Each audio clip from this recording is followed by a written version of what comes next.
Good morning. Time for a new chapter, right?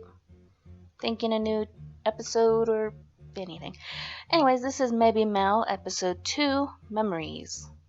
Mel is spacing out looking up into the blue, endless sky before a football hits his chest and he grabs it on reflex, only to be slammed into and knocked to the ground by another football player going after the ball he had just caught. Opening credits with the sound of a school bell. Mr. Pelt, our purple-haired teacher, is handing back graded history reports. He is wearing a fedora to hide his purple hair. Mal is leaned forward with a smirk on his face. Now, I know you are all wondering about my new statement hat. Most of you little brats have commented about the hat rules. Let me tell you, those rules apply to students. I am above you, so keep your smart mouth comments to yourself. To which he shoots Shonda a look. She looks ready to say something possibly witty, her hand raised with a finger pointing outwards, totally stopped in time before she deflates and settles into her seat. Now remember that we do have 3 quizzes next week. I'm not releasing any of you before the bell. The intercom goes on. Attention students. Like, when did the speaker system start working? Shonda, the football team will be playing next week.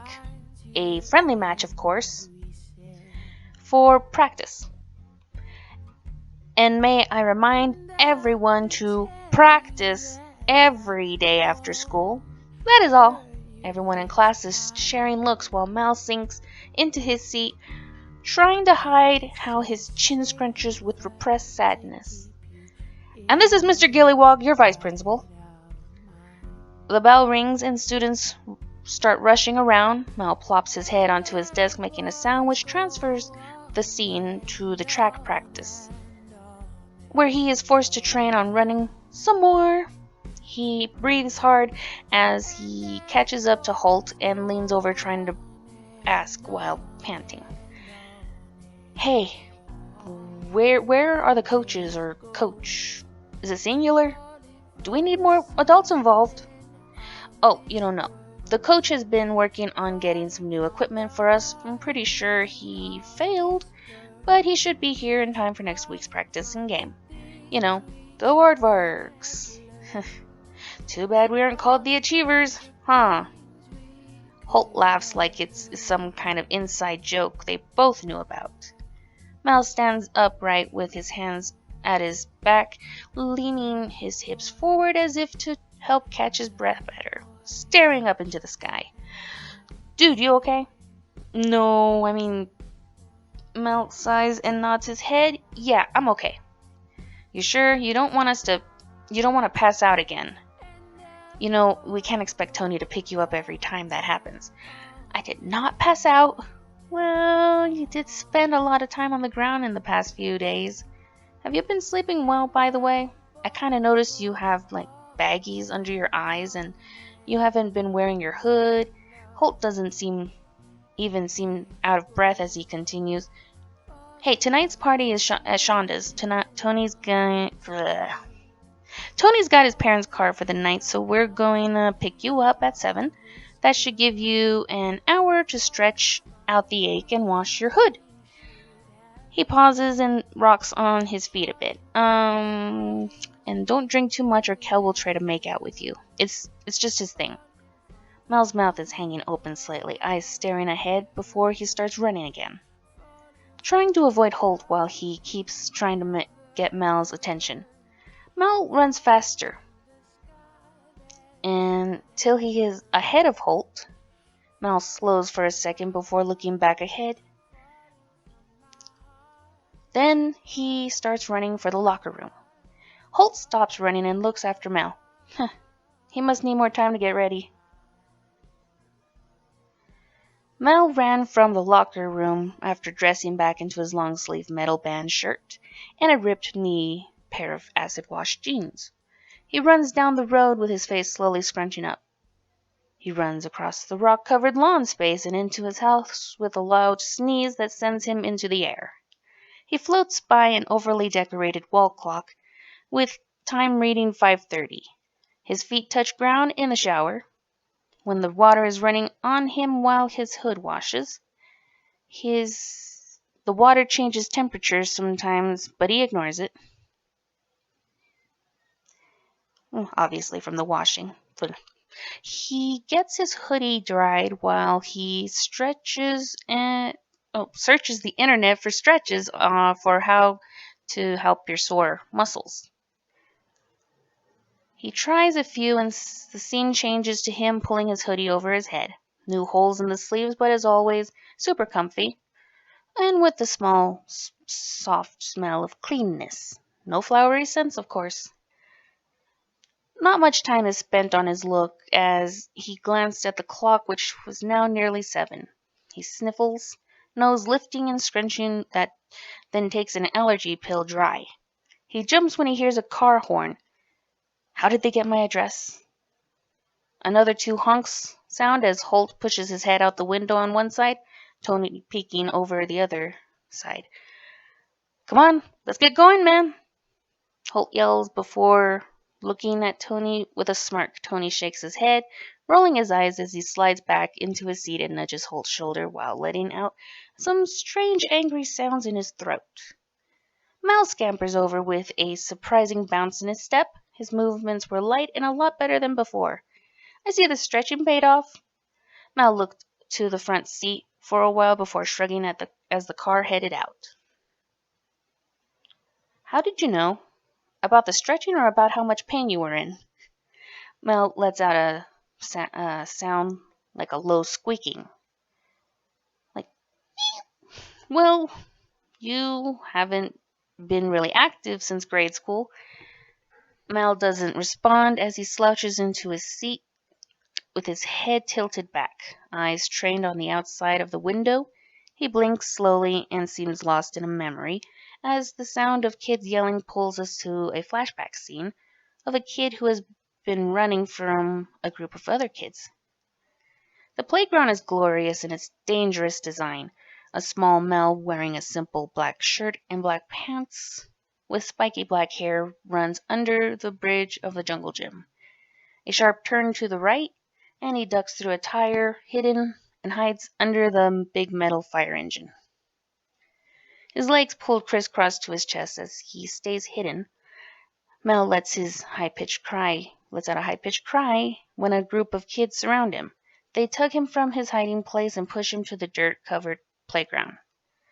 His hands scuff up pretty bad as he tries to get away, only to be pushed down again. His lower lip wobbles. The kids laugh at him and throw sticks and dirt at him. A couple girls threw clumps of clay that they had been digging in the background under the dirt. He hears the rush of plugged ears sound as kids yell and chant inaudibly. The camera lingers on a distraught 6-year-old Mel before we see him being pushed into a wall as an 8-year-old in a school hallway. Mel yells as he is yanked and shoved inside a locker. Inside the locker, Mel is panicking and then lets out a sneeze loose when he hears the lock being clicked into place. His face knocking into the locker door with the sneeze. The bully gets a huge zap of electric shock that can be seen as a flash of pink light through his hands which knock him back into the other kids just as the locker door opens up without needing the turncoat. Mel peeks out and rubs his face, nose bleeding and blood spreading. The sound of kids talking again brings us to a flash of light. Mel is 10, and he is for the first time wearing his black hoodie. He sits and ignores the kids eyeing him. With a flash of light, his nose twitches and the camera starts to smoke. The lens of the camera is busted, too, and the kids gasp in shock before laughing and pointing, chanting that Malcolm broke the camera with his face. The laughter gets louder as we see 10-year-old Mel silhouetted in the front of a large building on fire. It's a classroom. in the afternoon of a cloudy day, going back and forth till the scene goes to him in back in the car, present day. He looks up as Holt asks him something unheard. Out of the flashback, he looks up at Tony as Tony is leaning over the seat, trying to get his attention. His surprising hazel eyes staring into Mel's. They sit there for a while in silence. Holt wants to be your friend, Tony says with a small friendly smile. He gets up and opens Mel's door for him. We all do, even Johnny on some level. Mel gives a careful nod before sliding out of the car and looks up at Tony. Thanks for picking me up. Now and at practice. Mel's face is blushing lightly as he pushes his hands awkwardly into his front hoodie pocket. Hey Mel, your stepdad had gotten you that hoodie, right? Tony asks in a soft way with a soft smile. If you need any stitching or patching, I can ask my ma to show me how to, repair it. Mel stares and shares a look with Tony. Mel's face twitches into an almost smile before he lowers his head. The door opens and Shonda peeks out. Well, look at y'all. Want to join in? We got spiked fruit punch and lots of pot. Oh, and of course, a couple dozen cookies from my grandma's old country. She chuckles and hops over to yank them to the party music. Mel looks back at the door to our view of the camera as the music gets louder and the scene changes.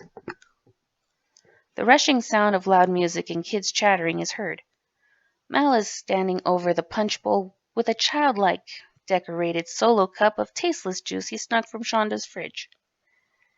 He wrinkles his nose just a bit, eyes slid closed as if to prevent some sort of tickly feeling in his face.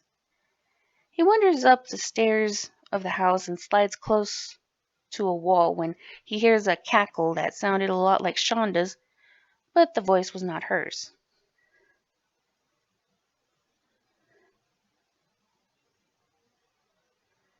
Slowly peeking into a room reveals nothing, where the voice had come from. Child, that is my kidney medicine. He nearly jumps 2 whole feet in the air, oddly silent but unable to hold back the over-the-top fright. He looks back behind himself, seeing a sprightly older lady. He's wearing a pair of hippie-style glasses, small and round. Her hair is put up in a colorful scarf. Child, you don't have to stare. I'm Shonda's grandmother. You can call me Miss Sandoval, or just Mickey. She's from here. Born in Giddy Uptown, but started traveling with me. She was excited to leave Gloop, but I could tell she was getting tired of the constant travel. Her head tilts and she chuckles. Not much of a talker? Her smile is kind. That isn't juice, sweetheart. Mel looks down at the floaty bits of the black and tilts his head. It's not dangerous though, right?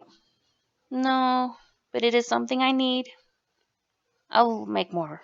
Need to drink a whole gallon of that. A whole gallon in one day. Mel looks up at her and nods just once. I do love the strange things found in this world, this town, she comments. Where did your magic come from, ma'am? Mickey smiles sweetly and shrugs at Mel's question.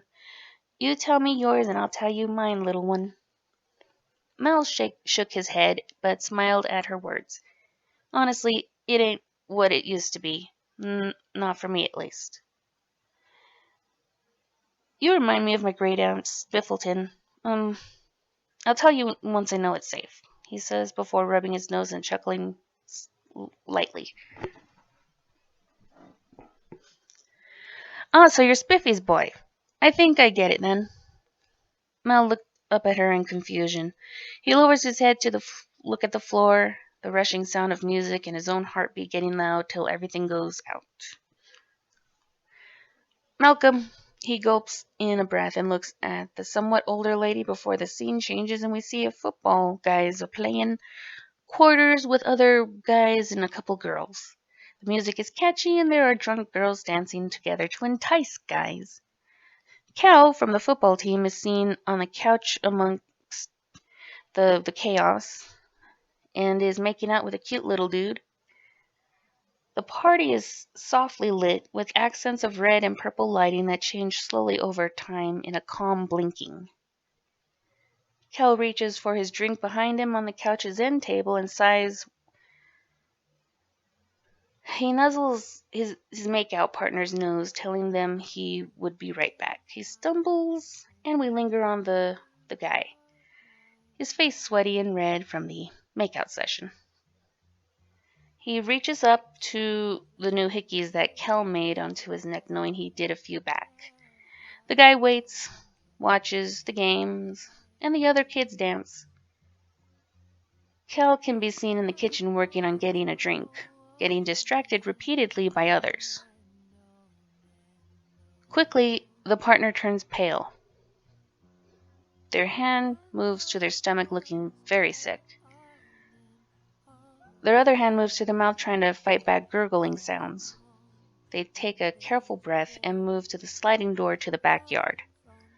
The light was very dim out there, under the sound of old school soft music, love style. A little sickness can be heard before the kid falls over. The sound of the impact is a bit loud. The scene goes from that to Kel walking in and looking to the couch. He waves bye to some other party goers and looks around, asking if anyone had seen where Zen Allen went. The kid he had been making out with was still outside for a minute. For quite a while, actually. He starts checking different rooms upstairs as the sliding door slowly slides open and the kid walks in with a curious smile. Zen does seem better, maybe even better than they have ever been before. The few people left at the party are staring and totally checking him out. When Cal rushes over, he looks worried. Hey, where did you go, Zen? Cal asks with obvious worry, slowly turning to relief before the worry comes back onto his face. Just out. Had to get some fresh air. Mel walks by in the background. He is still sipping at the medicine. His eyes roaming around the room, he spots Holt and moves over to him. Holt is cheering with his fellow quarter players. Holt lowers his arm around from his cheering and turns to Mel with a smile. Hey Mel, where you been, man? I was meeting Shonda's grandmother. I need a ride home, he asked cautiously and shyly. And maybe we could hang out tonight? My aunt is out of town, and I've never had friends over. It could be fun. Tony's standing next to Holt, turns and grins at Mel. Sounds like a sleepover night. I'll go get the car. Nab Daryl, will ya? Tony asks Holt before heading out. Mel turns to look at Daryl, off in the corner smoking a little. Daryl is watching him and smiling before looking away a little, as if he took a bit of time to catch on that he had been caught staring. Mel's hand lifts in a shy wave. His hands are mostly covered by the long worn sleeves. He nods to Daryl and watches him start to get ready to leave with them. The moment Mel steps outside, his nose twitches. With a shuddering sneeze, he looks around. There's a loud cracking sound, making Mel jump nearly at the exact same time as the sneeze. The sound made everything shake, and Mel was looking around, shocked, scared. A heavy rain pours down onto his head, and he lets out a huff, turning into laughter. Hands lifted to catch the rain, he lets his fingers dance with the drops. The sound of tinkling and a small laugh from Mel. The credits come with the sound of raindrops hitting metal chimes. And that is episode 2. Any suggestions? I am totally into. I'll catch you later. Love you. Good night and Kason. Bye bye.